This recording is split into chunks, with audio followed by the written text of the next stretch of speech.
Oke lur, assalamualaikum warahmatullahi wabarakatuh. Salam satu hobi dan salam bahagia selalu. Berjumpa lagi di channel ini. Untuk kali ini kita akan bahas seputar ini. Nah, yang ada videonya kemarin tentang dongkelan akar waru untuk bahan okulasi atau sambung dengan waru Taiwan. Sedikit saya bincang-bincang atau jelaskan tentang masalah teknik okulasi atau sejenisnya. Banyak yang salah kaprah dengan penyebutannya dengan stek. Sebenarnya sangat berbeda ya. Kalau stek kan cara perbanyakan atau cara menanam dengan potongan batang yang langsung ditancapkan. Kalau sambung ini kan batang yang sudah hidup nanti disambung dengan jenis lain, maksudnya varietas lain dengan pohon yang masih sejenis. Sebenarnya banyak teknik-tekniknya. Istilah yang umum itu ada dua ya, ada grafting dan juga okulasi. Perbedaan dari kedua teknik ini yang mencolok dari segi ukuran pohon yang disambung dengan sambungannya. Kalau okulasi itu batangnya disambung relatif lebih besar dari sambungannya, dan untuk grafting itu cenderung sama besarnya. Mungkin itu. Nah, untuk manfaat dari teknik okulasi itu sendiri di dunia botani atau pertanian itu teknik ini umum dilakukan biasanya untuk memperbaiki kekurangan dari sebuah tanaman. Misalnya tanaman buah yang sudah tidak produktif itu bisa disambung dengan tanaman yang masih produktif untuk nantinya bisa produktif kembali. Untuk memperbaiki kualitas tanaman juga bisa, misalnya dengan cara mengambilkan sambungan dari tanaman sejenis dengan varietas lebih unggul agar nantinya tanaman yang disambung itu memiliki kualitas atau varietas yang sama dengan sambungannya. Untuk di dunia bonsai itu sendiri, teknik ini banyak digunakan untuk memperbaiki karakter dari suatu tanaman. Misalnya di Indonesia kan banyak tanaman jenis-jenis wahong atau premna, tapi kelemahannya di daun yang susah mengecil. Nah, itu bisa diakali dengan disambung jenis sancang yang dari Taiwan yang masih keluarga premna juga, yang daunnya relatif cepat mengecil, bisa kecil sekali. Jadi dengan batang wahong yang besar yang dengan kelebihan dia batang lebih kuat disambung dengan sancang yang memiliki daun yang bisa mengecil. Untuk selanjutnya bisa juga untuk menambah cabang apabila tidak ada mata tunas, bisa disambung untuk menambah cabang yang ingin dengan posisi yang diinginkan. Oke, nggak berlama-lama, kita langsung ke penyambungannya saja. Tapi sebelumnya ini dulu saya jelaskan sedikit alat-alatnya. Nah, ini lur, alatan yang kita butuhkan. Ada pisau kecil, usahakan tidak berkarat dan tajam ya. Kalau bisa yang tipis agar nanti kambiumnya nggak begitu rusak dan potongannya bisa sempurna. Haha. Ini ada plastik buat nyungkupnya, dan ini plastik grab atau yang biasa buat bungkus-bungkus atau packing itu, tapi saya potong seperti ini. Ini enak lur, jadi ngikatnya itu enggak terlalu kuat juga enggak terlalu longgar juga, jadi persentase jadinya lebih tinggi. Kalau pengalaman saya, bisa sih pakai raffia tapi lebih enak pakai ini. Ini ada gunting sama gergaji untuk nantinya motong batang yang kurang sesuai atau gimana. Oke lur, selanjutnya kita akan ngambil sambungannya di kebun belakang rumah dulu. Oke, lanjut. Nah, ini indukan paru Taiwannya kita ambil buat bahan stekannya. Kita usahakan ambil yang masih muda dan enggak terlalu besar juga, biar enak nanti nyambungnya. Lur, ini sedikit aja sudah cukup. Kita potong dulu daunnya biar cepat layu.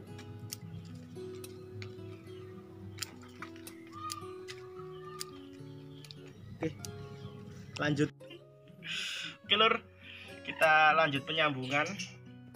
Pertama-tama kita bersihkan dulu atau rapikan dulu batang yang ingin disambung.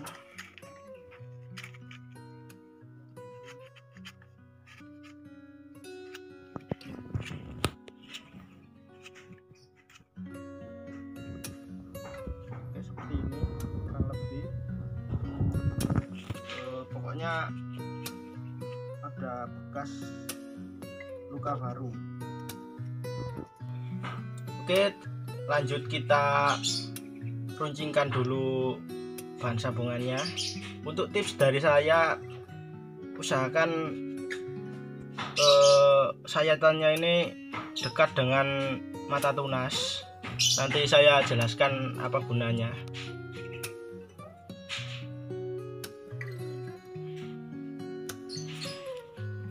Nah, seperti ini.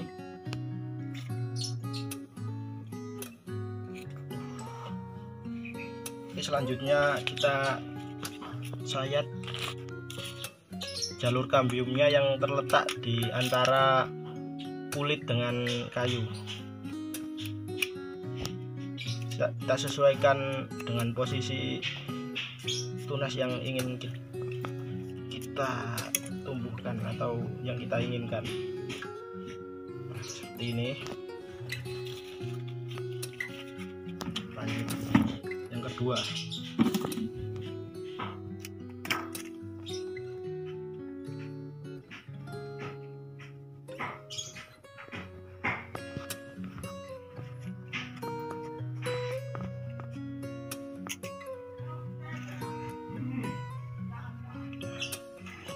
Kalau sudah, kita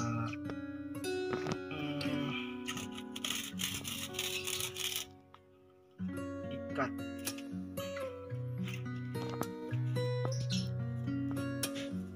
Enaknya pakai plastik ini tuh elastis loh, tapi kuat dan nggak terlalu mengekang juga. Kalau terlalu mengekang biasanya batang sambungannya itu bisa pecah atau rusak, jadi malah nggak jadi, busuk biasanya. Ini kurang lebih.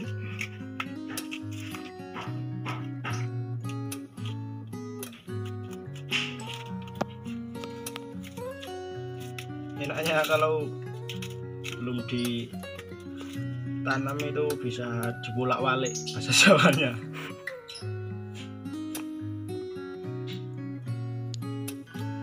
Seperti ini.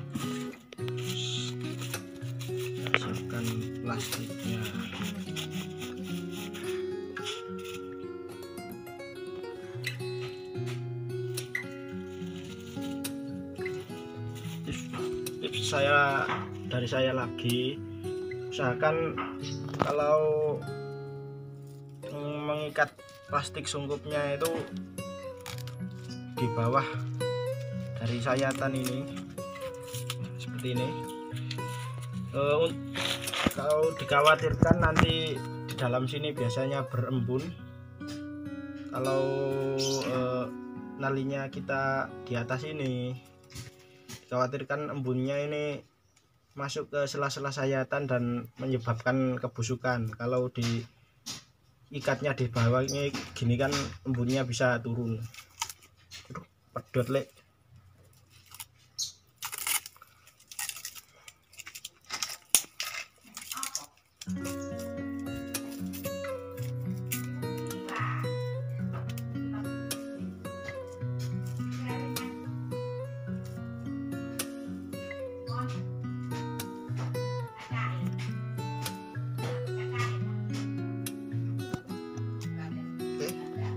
Sudah kita sambung seperti ini, lanjut kita tanam.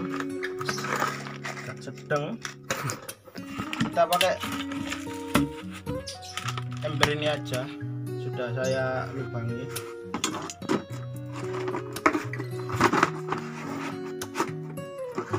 Kita tanam di sini. Untuk medianya nggak rewel sih waru ini, yang penting poros.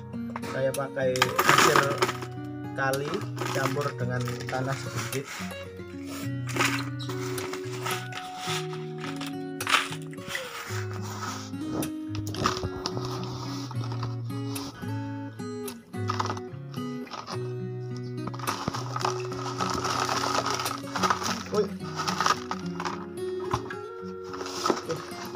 Anggap saja seperti ini ya, sudah banyak lah. Kalau untuk menanam saya kira teman-teman sudah paham semua. Oke, ini nanti kita taruh yang tempat teduh, tidak terlalu panas tapi juga tidak terlalu lembab supaya tidak busuk nantinya. Oke, saya tunjukkan contoh sambungan yang sudah hidup dan yang baru buka sungkup. Ini juga per bulan kemarin sudah saya sambung, nanti saya tanam. Ayo.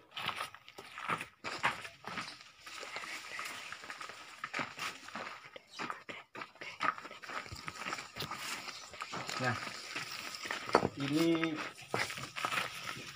contoh sambungan yang umurnya semingguan. Nah, ini sudah kelihatan tumbuh tunas-tunasnya. Ini saya jadikan satu, tidak ada potnya. Nah, ini yang udah buka sungkup, umurnya sekitar 3 mingguan, udah mulai tumbuh juga. Nah, ini contoh yang sudah sehat, sudah subur, sambungannya sudah besar. Nah, ini lur yang tadi saya bilang kenapa kok saya usahakan kalau nyambung ada mata tunas yang mepet dengan sambungan. Kalau semisal ini saya mau tekuk-tekuk yang ekstrim, karena ini biasanya ukuran mame butuh tekukan ekstrim. Kalau sambungan yang aslinya ini rawan patah, jadi kita ambil yang tunas mepet sambungan tadi. Nah, ini kan masih lentur, jadi kalau kita nyambung nggak resiko patah. Oke lur, mungkin itu saja video hari ini. Kalau ada yang ditanyakan atau saya ada kesalahan, bisa komen dan kritik sarannya. Semoga bermanfaat. Mungkin next video kita sambung bahan-bahan bonsai lainnya.